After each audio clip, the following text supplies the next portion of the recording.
नमस्ते बच्चों, कैसे हैं आप सब। आज हम सुनने जा रहे हैं एक और नई कहानी जिसका नाम है मूर्ख कछुआ की कहानी। तो चलिए शुरू करते हैं। एक तालाब में कम्बुग्रीव नामक कछुआ रहा करता था। वह कछुआ बहुत बातूनी था। दूसरों से बात करते समय बीच बीच में टोका टाकी करना उसकी आदत थी। एक दिन दो हंस उस तालाब में उतरे। उन हंसों का नाम संकट और विकट था। उन्हें तालाब के आसपास का वातावरण बहुत अच्छा लगा। उसके बाद से वे प्रतिदिन वहां आने लगे। कम्बुग्रीव कछुआ उन्हें प्रतिदिन देखता। एक दिन उसने उन दोनों हंसों से बात की। वह उसे दोनों भले और सज्जन लगे। शीघ्र ही उनमें गाढ़ी मित्रता हो गई। हंस रोज तालाब में आते और कछुए से मिलते। फिर तीनों बहुत देर तक नाना प्रकार की बातें करते। हालांकि बातों के बीच कछुए की टोका टाकी जरूर थी, किंतु सज्जन हंस इसका बुरा नहीं मानते। एक बार उस क्षेत्र में भयंकर अकाल पड़ा। नदी तालाब सूखने लगे। वह तालाब भी सूखने लगा जहाँ कछुआ रहता था। एक शाम जब हंस उससे मिलने आए तो उसे बताया कि वे दोनों वह स्थान छोड़कर 40 कोस दूर स्थित एक अन्य झील पर जा रहे हैं जो पानी से लबालब है। यह सुनकर कछुआ दुखी हो गया और आंखों में आंसू भरकर बोला, मित्रों, कुछ ही दिनों में यह तालाब सूखा जाएगा। मेरे मरण तो निश्चित है, किंतु इस बात से अधिक दुख मुझे इस बात का है कि अंतिम घड़ी में मैं अपने परम मित्रों को देख नहीं पाऊंगा।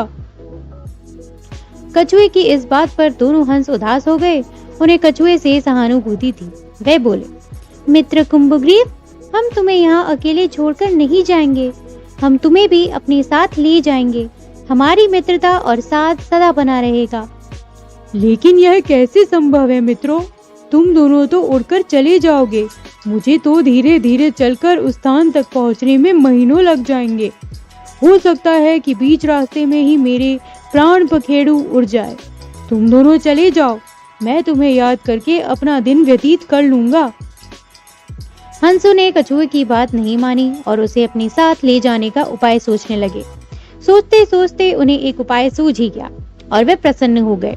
उन्होंने तय किया कि वे बांस की एक लकड़ी लेकर आएंगे। कछुआ उस लकड़ी के मध्य भाग को अपने मुंह से पकड़ेगा और वे दोनों उस लकड़ी के एक एक सिरे को अपनी चोंच में दबा लेंगे। इस तरह वे कछुए को लेकर उड़ते हुए उस झील तक पहुंच जाएंगे। कछुआ भी यह सुनकर उपाय बहुत प्रसन्न हुआ। अगले दिन हंस लकड़ी लेकर कछुए के पास आए और उसे लकड़ी के मध्य भागों को मुंह से पकड़ने के लिए कहा। हंस कछुए की बातूनी आदत से भली भांति परिचित थे, इसलिए उन्होंने उसे समझाया कि जब तक वह झील तक नहीं पहुंच जाते उसे मौन रहना है, अन्यथा वह नीचे गिर पड़ेगा। कछुए ने उन्हें आश्वासन दिया कि वह मौन धारण करके रखेगा। इसके बाद दोनों कछुए ने दृढ़ता पूर्वक लकड़ी के मध्य भाग को पकड़ लिया। हंस लकड़ी के दोनों सिरों को चोंच में दबाकर आकाश में उड़ने लगे। उड़ते उड़ते वह एक कस्बे के ऊपर से गुजरे। तभी किसी ने आकाश उस विचित्र नजारे को देख लिया। वह दूसरे लोगों को बताने लगा, देखो देखो, आकाश में कछुए उड़ रहा है। एक मुंह से दूसरे मुंह होते हुए ये बात पूरे कस्बे में फैल गई। लोग घरों के बाहर निकल आए और शोर मचाने लगे। यह शोर सुन कछुए से रहा ही नहीं गया और वह हंसों से बोला, ये लोग हमें देख इतना शोर क्यों मचा रहे हैं? बोलते ही कछुए के मुंह से लकड़ी टूट गई और वह सीधे जमीन से टकराया। जमीन से टकराते ही उसके प्राण पखेरु उड़ गए। तो बच्चों, इस कहानी से हमें यह सीख मिलती है कि बुद्धिमान व्यक्ति किसी कार्य के बारे में योजना बनाकर उस पर पूरा अमल करते हुए सफलता प्राप्त करते हैं, अन्यथा योजना पर टिके न रहने का दुष्परिणाम भोगना पड़ता है।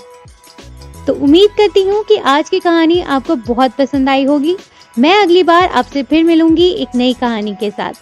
अगर आपको ऐसे ही कहानी सुनते रहना है तो हमारे चैनल को सब्सक्राइब कीजिए। तब तक के लिए बाय बाय।